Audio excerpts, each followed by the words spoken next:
కేంద్ర ప్రభుత్వం ఈ ఏడాది పన్ను స్లాబుల్లో కీలక మార్పులు చేసింది.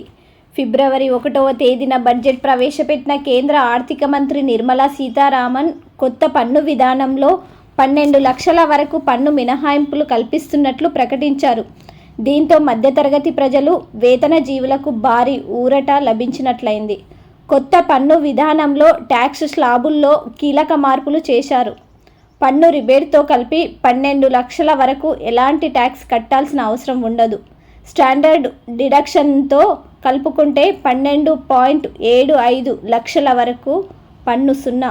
ఇన్కమ్ ట్యాక్స్ 12 లక్షల వరకు నో ట్యాక్స్, 4 లక్షల వరకు జీరో ట్యాక్స్, 4 లక్షల ₹1 నుండి 8 లక్షల నుండి 12 లక్షల వరకు 10%, 12 లక్షల నుండి 16 లక్షల వరకు 15%, 16 లక్షల నుండి 20 లక్షల వరకు 20%, 20 లక్షల నుండి 24 లక్షల వరకు 25%, 24 లక్షల పైన 30% ట్యాక్స్. పాత పన్ను విధానంలో పన్ను స్లాబులు 2,50,000 వరకు జీరో ట్యాక్స్, 2,50,000 ₹1 నుండి 5 లక్షల వరకు 5%, 5 లక్షల నుంచి 10 లక్షల వరకు 20%, 10 లక్షల ఆ పైన 30% ట్యాక్స్ పడుతుంది.